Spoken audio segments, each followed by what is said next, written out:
Meus queridos, bom dia. A gente está vivendo uma emergência, uma urgência nesses dias muito terrível, muito complicada. Eu quero falar aqui das duas testemunhas, né? Vou tentar ser breve, bem rápido. Duas testemunhas de Apocalipse 11. Há mil e uma interpretações diferentes, né, de Apocalipse 11. Tenho certeza que uma, pelo menos, você ouviu. Só que são todas contraditórias, né? Quando você vai examinar as escrituras, você vai fazer pesquisas, né? Você vai chegar à realidade, né? Você vai chegar naquilo que a visão bíblica está falando. Mas eu quero fazer uma pergunta para alguns irmãos pré-tribulacionistas. E outras denominações também, né? Porque cada denominação, quando eu falo denominação, estou falando no adventismo, pré-tribulacionismo, calvinismo, os testemunhas de Jeová. Então são várias denominações diferenciadas, né? Então cada um vai ter a sua interpretação. Ok, então eu quero fazer perguntas para vocês. O que você faria se você estivesse no período da grande tribulação, o caos acontecendo, sem chuva, muitas coisas acontecendo, e de repente você descobrir que as pessoas que estão causando dano na terra, transformando tudo aquilo, aquelas confusões, aquelas contendas enormes, né? Aquelas coisas de proporções gigantescas, né, que vai perturbar os moradores da terra. E você descobrir, você perceber que aquilo está sendo ocasionado pela igreja. Se você você chegar num momento e pensar, aquilo ali é a igreja, é a igreja que está fazendo isso, é a igreja que está falando isto. Qual seria a sua reação? Você descobrir que poderia fazer parte disso, né? Você perceber que perdeu a oportunidade de exercitar e fazer parte do poder de Deus, como ele fala, né? Darei poder para as minhas duas testemunhas. Então quem dá poder para as duas testemunhas é o próprio Deus, né? É Deus quem faz perturbar os moradores da terra. Por que ele faz isso? Primeira pergunta, né? Mas a pergunta, na verdade, é: se você descobrir, né, que são as duas testemunhas, né, que é o povo de Deus, né, que está fazendo isso, desculpe eu girar aqui, tá, queridos? Você descobrir que é o povo de Deus quem está trazendo esses sinais, esses prodígios, essas coisas acontecendo na terra, o que você faria? Qual seria a sua reação? Né?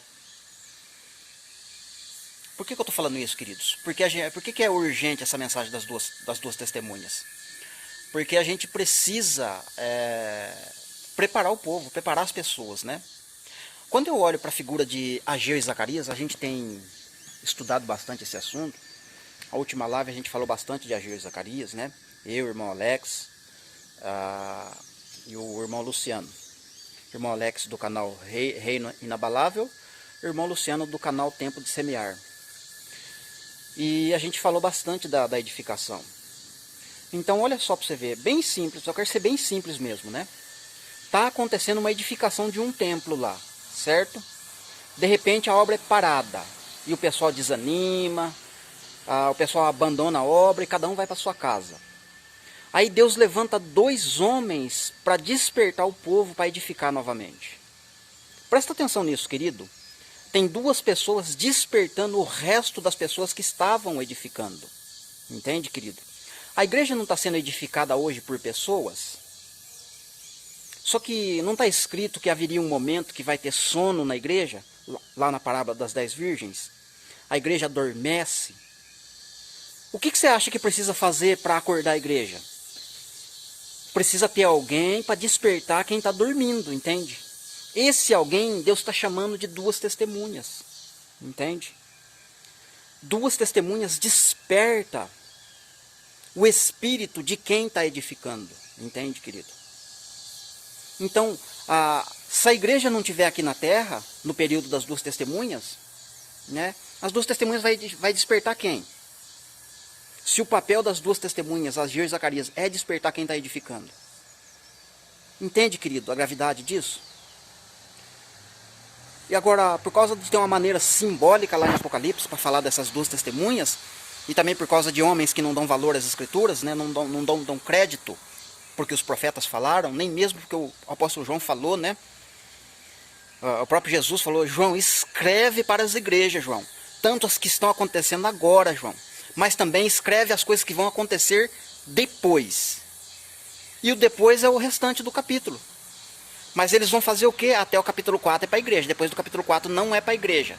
Mas Jesus falou: as coisas que vão acontecer depois, escreve para as igrejas. Entende, querido? Isso é muito importante. O importante é você saber que você pode fazer parte dessas duas testemunhas. E a maneira simbólica que o Apocalipse está mostrando, essas duas testemunhas trabalhando, despertando o povo, tem a figura de Elias e de Moisés, sim, querido. Mas é a unção deles, não é duas pessoas literais, entende, querido? Quando eu olho para a figura de Moisés, ele teve seu ministério voltado para a lei, para obras, para serviços, entende, querido? Então os judeus, porque o corpo de Cristo é formado por judeus e gentios, duas testemunhas, entende? A parte que se refere a Moisés fica para o lado dos judeus, transformar água em sangue, danificar o mar, coisas relacionadas ao mar. Está falando dos judeus, entende? A unção de Moisés sobre os judeus. Mas quando fala de não chover por 1260 dias, para cerrar o céu, para não chover, querido, aí está falando de Elias. Mas não Elias fisicamente. A unção de Elias. Lembra lá nos evangelhos quando Jesus fala? Ou melhor, Malaquias fala primeiro, né? Antes que aconteça o grande e terrível dia do Senhor, que é a volta gloriosa de Jesus, tem que ser enviado o profeta Elias. Mas lá nos evangelhos Jesus fala: de fato Elias já veio. Então quem que é Elias? É Jesus. Mas Jesus não cerrou os céus para não chover. Entende? Jesus não cerrou os céus para chover. Então, queridos, eu estava falando. Quando Jesus veio, ele disse: de fato Elias já veio.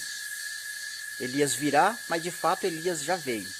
Só que Jesus não fez parar de chover. Jesus não perturbou a terra como Elias perturbou. Lembra que Acabe falava que Elias era o perturbador da terra? Jesus não perturbou a terra, entende? Como Elias perturbou. Entende? Claro, Jesus subiu aos céus, né? Foi arrebatado, né? Quando ele ressuscitou. Então uma parte se cumpriu, né? Mas o restante do cumprimento da profecia com relação a Elias se cumpre no corpo de Cristo, na igreja, entende? É a igreja quem vai profetizar. Quando Deus diz: darei poder para as minhas duas testemunhas, darei poder para a minha igreja.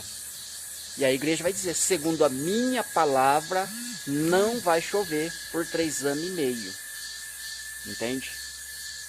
É nesse sentido que Deus está dizendo que vai enviar Elias e Moisés. É a unção ministerial deles em ação, como foi no Antigo Testamento, né?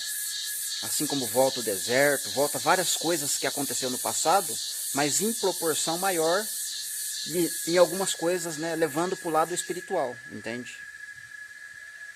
Amém, meus queridos? Então é muito importante a gente ter o anseio de ser parte das duas testemunhas. Também é importante entender quem são elas, né? E isso a gente só consegue se a gente meditar e estudar nas Escrituras. Tá bom?